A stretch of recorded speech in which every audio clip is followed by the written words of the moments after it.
예, 여러분 반갑습니다. 2026년 이제 새해를 시작한 지 14일 되네요. 오늘 수요일 아침이니까요. 예, 어떻게 여러분 새해를 시작하시면서 하나님 앞에 기도하면서 그렇게 세워 보았던 목표들 잘 진행되고 있는지요? 여러분들이 할 수 있는 부분, 그리고 제가 할 수 있는 부분, 그리고 하나님이 하시는 부분들을 구분하면서 조금 더 다른 박질을 해야 할 것 같은 마음이 들 때 또 하시면 될 것 같습니다. 자, 그런 뜻에서 오늘 말씀 함께 나눕니다. 아모스 6장에 있는 말씀인데요. 1절부터 6절까지 우리 함께 하겠습니다. 화 있을진저 시온에서 교만한 자와 사마리아 산에서 마음이 든든한 자, 곧 백성들의 머리인 지도자들이여 이스라엘 집이 그들을 따르는도다. 너희는 갈레로 건너가 보고 거기에서 큰 하마스로 가고 또 블레셋 사람의 가드로 내려가라. 너희가 이 나라들보다 나으냐? 그 영토가 너희 영토보다 넓으냐? 너희는 흉한 날이 멀다 하여 포악한 자리로 가까워지게 하고 상하성에 누우며 침상에서 기지개 켜며 양떼에서 어린 양과 우리에서 송아지를 잡아서 먹고 빗바소리에 맞추어 노래를 지절거리며 다윗처럼 자기를 위하여 악기를 제조하며 대접으로 포도주를 마시며 귀한 기름을 몸에 바르면서 요셉의 환난에 대하여는 근심하지 아니하는 자로다. 아멘.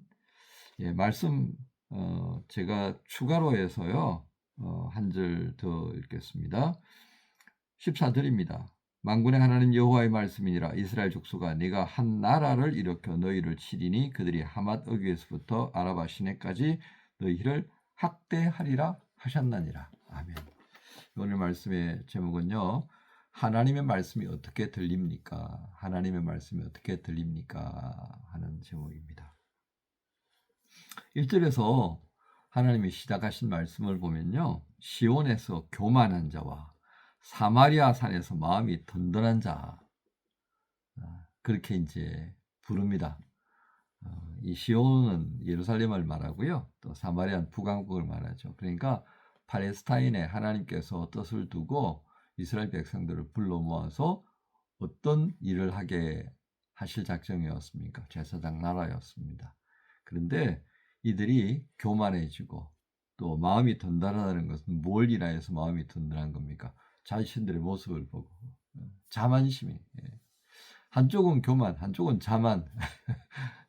이게 그 남북 왕국의 지도층을 향해서 하는 말씀인데요. 2절을 볼까요? 너희는 갈레로 건너가 보고 거기에서 크나마스로 가고 블레셋 사람의 가드로 내려가라. 뭐 이런 말씀을 하십니다. 너희가 그들의 땅보다 뭐 넓으냐? 뭐 그렇게 말씀하시죠. 너희가 이 나라들보다 나으냐? 그리고 그 영토가 너희 영토보다 넓으냐? 그러니까 2절을 우리가 하나로 한 문장으로 표현하면 너희는 우물한 개구리다. 우물한 개구리요. 개구리들이 이제 물속에 있으면서 뭐 바람 불어도 괜찮아요. 뭐 그렇잖아요. 그죠? 우리 추워도 괜찮고. 근데 그건 뭐예요? 그건 우물한 세계잖아요. 우물 밖에는 엄청난 세계가 있는데 거기서 자기들이 왕노릇하고 재밌게 사는 거예요. 그걸 하나님께서 갈레로 가보고 하마스로 가보고 가드로 가봐라 그렇게 말씀하시는 거예요. 이게 다 어떤 나라예요? 다 아시리아에 의하여 멸망한 그런 동네들입니다. 그래서 14절 제가 말씀 읽었죠. 내가 한 나라를 일으켜 너희를 치리니 그들이 하맛 어귀에서부터 아라바 시내까지 너희를 다 압박할 것이다. 자, 이 말씀을 하시면서요. 하나님이 경고하시는 말씀을 계속 하셨잖아요.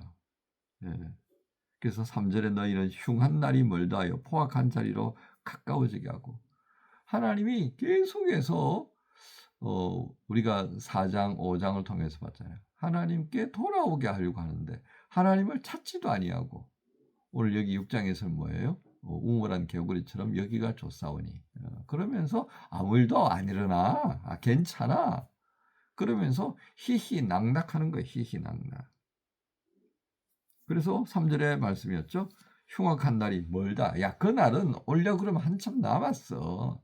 아직 그런 오지도 않은 날을 위하여서 염려할 필요 없어. 그때 또 뭐 하면 되지 뭐. 이런 식인 거예요. 그래서 나오는 게 이제 6절 마지막까지 읽었죠. 그죠? 대접으로 포도주를 마시고 귀한 기름을 몸에 바르면서 요셉 환난 대하여는 근심하지 아니한다. 하나님께서 근심하고 돌아오라고 하신 말씀을 주셨는데 그게 하나도 귀담아 듣지를 않는 거예요. 여러분, 이 말씀을 읽으면서 신약 성경에 예수님께서 그날에 대하여 말씀하셨던 것 혹시 기억하나요? 예. 어리석은 5천이 얘기도 나오죠. 그죠? 또 한 나라의 임금님께서 이제 혼인잔치를 베풀기 위해서 손님들을 모셨는데 하나도 안 오는 거예요. 잔치를 베푸는데. 그런 장면들. 자기는 뭐 오늘 소를 샀기 때문에 시험해야 되고 뭐 있고 다 안 오잖아요. 초대받은 사람들이 각자 형편과 처지를 내세우면서 그 초대에 응하지 않는 모습. 하나님의 경고를 받았으면서도 그 경고에 내가 어떻게 해야 되는지 하나도 생각이 없는 거예요. 예. 그날이 멀지 않았다 했습니다. 어느 날 갑작스럽게 임하지 않는다고 하잖아요. 예. 하늘을 보면서 날씨를 짐작하지만 너희가 앞으로 당할 일에 대해서는 짐작하지 못하는도다. 예수님께서 얼마나 안타깝게 계시면서 그 말씀을 하셨습니까? 그러니까 살다 보니까요, 하나님께서 우리의 일상의 삶의 자리를 통해서 심판이 어떻게 일어나는가를 보게 하신 것이 있어요. 예, 일상적인 심판입니다. 그게 뭐냐면요, 첫 번째는 자신이 행한 것에 대해서 심판을 겪는 거예요. 예, 가령 예를 들어서 기준 속도 이상을 넘어서 달리면 어떻게 해야 돼요? 예, 번쩍하면서 카메라가 터지면서 부스겔트 내라고 하잖아요. 이거 일상적인 심판인 거예요. 이거 뭐 어디 가서 하소연해요. 왜? 스스로 자초한 일이니까. 뭐 어디 가서 뭐 하소연도 못해요. 우리 그런 일 있잖아요. 그죠? 예, 그게 자초한 것에 대한 하나님의 일상적인 법을 통하여서 심판하시는 거예요. 이게 하나님 심판이 아니라고 생각하지 마세요. 하나님은 보편적인 심판하신다고 이렇게 법을 통하여서. 두 번째는요, 관계 단절의 심판입니다. 인색하게 살고요, 성질대로 살고요, 사람들이 그렇게 하면 어떻게 할 것 같아요? 다 곁을 떠나버리죠. 오래 살았는데 곁에 아무도 없다. 그건 자신의 삶의 방식에 대해서 점검할 필요가 있어요. 같은 유학 생활 하는데 내 곁에 사람이 없다. 내가 어려울 때 누군가에게 부탁을 하고 싶은데 부탁할 사람이 잘 안 떠온다. 그러면 자기 문제가 있는 거예요. 반대로요, 품어주고 기다려주고 무슨 문제를 지적한다 그래도 그가 나와 함께 공감을 할 수 있는 방식으로 문제 제기를 하는 것은 다르죠. 진짜 저 사람이 나를 위하는구나 하는 마음이 들 수 있는 그 관계성 안에서 문제를 지적하면 바꿀 수 있는 여지가 생기잖아요. 그렇지 않은 인색하고 성질대로 하고 자기중심적 이러면 관계 다 끊어져요. 외로움이라는 게 오잖아요. 예? 고립감이라는 게 오잖아요. 사회생활 못하는 거예요. 이런 심판의 자리에서 살아가는 사람이 있어요. 그러면서 사람들이 자기를 싫어한다고 말해요. 세 번째는요, 불의한 이익에 관심을 가지면요, 그 불의의 희생을 당할 수밖에 없습니다. 누가 가만히 앉아서 아무것도 안 하는데 수백만 원을 누가 줘요? 그거 다 사기 당하는 거잖아요. 정상적인 일이 아니라는 거 짐작하잖아요. 캄보디아를 왜 가요? 태국을 왜 가냐고. 거기에 무슨 우리나라보다 잘 살아요? 예. 그 나라 사람들 쓰지 뭐하러 우리까지 불러서 쓰겠냐고. 다 무슨 이유가 있다니까요. 불의한 것에 마음을 두면요, 그 불의의 희생양이 되는 겁니다. 이게 하나님께서 간 일반적인 심판이에요. 네 번째는요, 우리 생명의 유한성을 통해서 주시는 심판입니다. 아담 이후로 하나님을 향한 반역의 죄는요, 사형이었어요. 그 사형이 우리의 육신의 삶이 끝나는 날에 집행이 되는 거다. 하나님 진짜 양보 많이 하신 거죠. 이 죽음이라는 겁니다. 이건 어느 누구도 피할 수 없어요. 인류 보편의 심판을 받는 거예요. 자, 근데 마지막이 있습니다. 이게 뭐냐면 하나님과의 관계입니다. 하나님과의 관계가 정상적이 되어지면요, 마지막 이 모든 형벌에서부터 우리는 다른 새로운 기회를 얻게 돼요. 예수 십자가입니다. 예수 십자가로 우리가 구원을 얻을 수 있는 길을 열어두신 거예요. 근데 이것까지도 관심 없어요. 왜? 지금 닥쳐올 일이 아니니까. 오늘 제가 이 말씀을 5가지 들면서 한 이유가 뭐겠습니까? 하나님께서 오늘 이렇게 아모스 6장의 말씀을 통해서 구걸절절히 하셨다니까요. 4장과 5장과 6장을 통해서 이렇게 하시고 있잖아요. 분명 4, 5, 6장입니까? 아니잖아요. 아모스 1장부터 계속 하시잖아요. 안 듣잖아요. 왜? 관심이 없으니까. 너 내일 당장 죽을 거야. 그러면 이제 깜짝 놀라겠죠. 6개월 후에 당신 생명 죽어. 의사가 진단되면 그때부터 사색이 될 거 아니에요. 근데 하나님은요, 우리에게 기회를 주시려고 돌이킬 수 있는 삶을 새롭게 하는 기회를 10년 전부터 20년 전부터 30년 전부터 계속 이 말씀을 주시는데 이거 안 듣잖아요. 오늘 6장에 등장하는 시돈의 교만함과 사마리아 사람들의 든든한 마음, 그 모습이 결국 우리의 모습 아닐까 하는 것입니다. 지금 아모스가 보여주는 이 모습, 우리의 모습입니다. 근데 이 모습으로 그냥 끝까지 가라고 하는 거예요? 가고 싶어요? 돌이키는 겁니다. 이 말씀 우리가 읽을 때는 돌이키는 겁니다.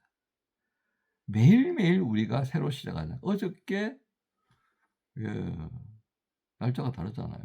13일이었죠. 오늘 14일이잖아요. 왜 이렇게 후분져요? 어제하고 오늘이 다르다고 하는 것을 인식하기 위해서 나름 고육지책으로 만든 거예요. 12일과 13일이 어떻게 같아요? 날짜가 다른데. 그렇잖아요. 우리가 그거 생각하면 이게 은혜인 거예요. 여러분, 하나님의 말씀이 어떻게 들립니까? 감사하게 들려요? 귀하게 들려요? 정말 나의 속사람을 잘 아시는 하나님 주시는 살리기 위한 권면으로 들리십니까? 그렇게 들리시기를 바랍니다. 그렇게 들리신다면 오늘 우리 화요일에 수요일의 삶은 또 다르게 시작할 수 있습니다. 할 수 있는 것, 작은 것부터 또 말씀을 의지하여 시도하십시다. 그게 우리가 사는 길입니다. 이 살 길을 열어주신 주님께 감사하면서 수요를 시작한 여러분 모두를 주님 예수님의 이름으로 축복합니다. 주님 감사합니다. 내 귀에 들리는 주님의 말씀이 귀하게 감사하게 기쁨으로 받을 수 있는 심령이 되게 하여 주시고 들을 뿐만 아니라 나를 새롭게 하기 원하시는 주의 말씀을 의지하여 이 수요일의 삶을 어제와는 또 다른 모습으로 시작할 수 있도록 인도하여 주옵소서. 이 믿음으로 시작하는 저희 모두와 함께하여 주옵소서. 예수님의 이름으로 기도합니다. 아멘. 온유한 주님의 음성 내